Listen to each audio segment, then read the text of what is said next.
Good morning, it's 6 o'clock. Welcome to Daybreak on Friday the 27th of January. On the programme this morning, the owner of the faulty breast implants manufacturer PIP has been charged with causing involuntary injury by French police overnight.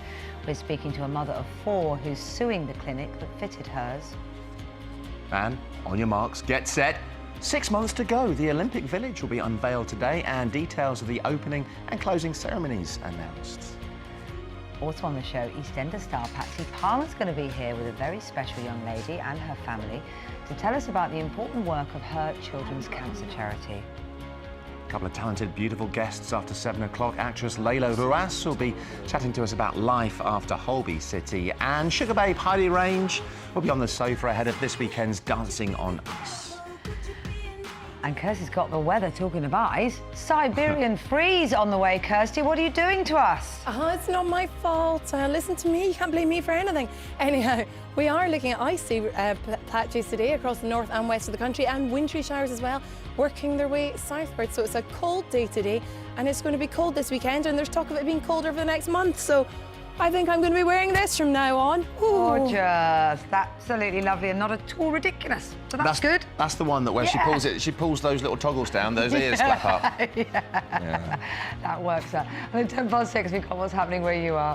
First is the latest news headlines from Louisa James. Morning, Louisa. Good morning. The former boss of the company at the centre of the breast implant scandal has been charged by French authorities.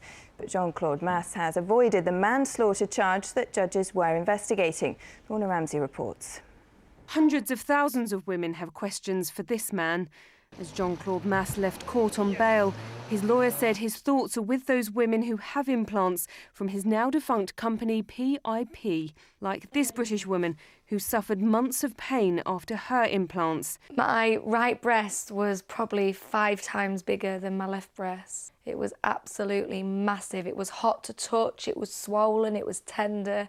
I was in complete agony and pain. Transform and the hospital group, which have used around 10,000 PIP implants, have agreed to remove them free of charge. But replacing them could cost patients between £1,500 and £2,500. If they've just been removed only, they're going to be worse off than they were begin with.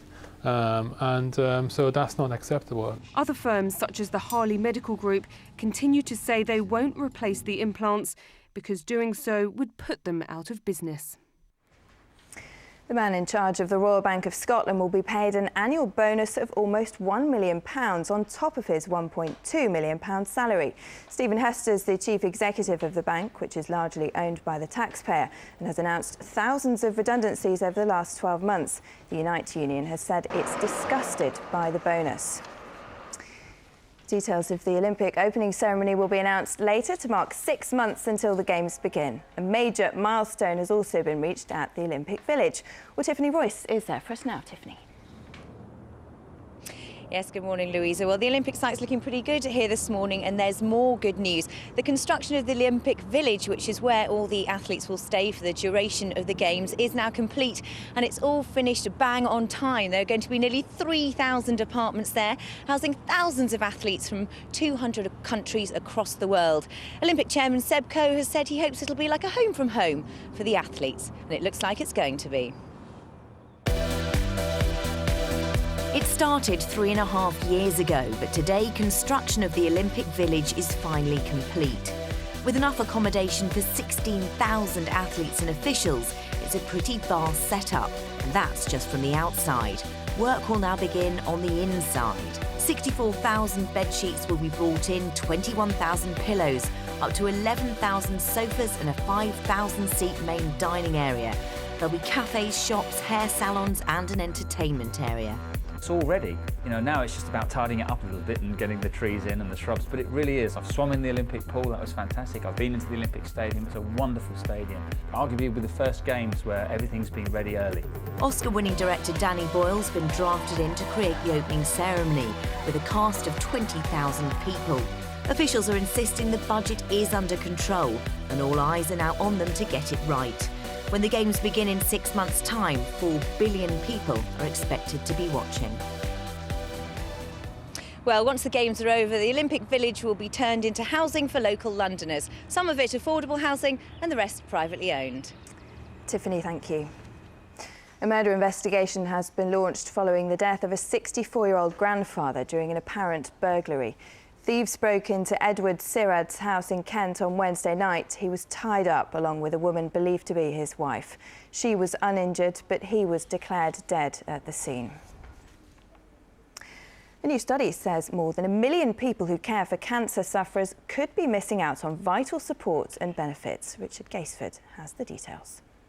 Since undergoing treatment and surgery for cancer 3 years ago, Gail Lundy's had to rely heavily on her sons for support. I find that I have to depend on my kids for a lot of things that I always did for myself. Like thousands of others in her position, she had no idea help could have been made available. Besides my brother helping out, and that's about it. We don't get help from the council or anybody else. A survey released today for Macmillan Cancer Support shows there's 1.1 million carers looking after cancer sufferers.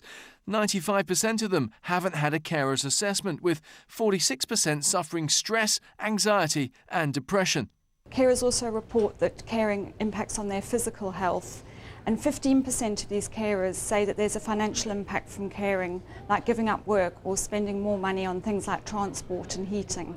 With half of all those looking after friends and family with cancer getting no help at all, the charity wants to make sure all of them are able to access vital support and benefits.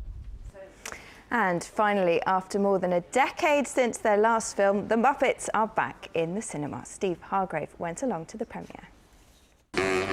It's time to play the music and light the lights again. Last night, everyone wanted their photo taken with the world's most famous couple. Where are we, Ollie? This is the premiere to the new Muppets movie. Quite right he is. Kermit and Miss Piggy are opening the door to a brand new audience with a great new film. So Daybreak sent along their own Muppet to find out a bit more. No, not him. I'm talking about me. You know, it's been about 12 years since the last Muppet movie. And over there, there's a frog and a pig that I need to talk to. See you later, Joe. Yeah, man. OK, guys, well, before we begin, it's a breakfast show. I just want to make sure no one's eating bacon sandwiches out there, because... Yeah, that wouldn't be nice. That would not be nice. Please. Yeah, please. I'm not doing this interview if anybody is. Yeah, OK? It's good to be back. I didn't know let's just make it simple. It's good to be back. Yeah. Thank you. It may say The Muppets, but the original title was The Miss Piggy Movie. I'm not so sure about that. Piggy? Oh, it isn't easy being green, is it? Especially with that pig around. Luckily, Kermit will be hopping onto Daybreak in a few weeks' time on his own, where he just might be able to get a word in edgeways.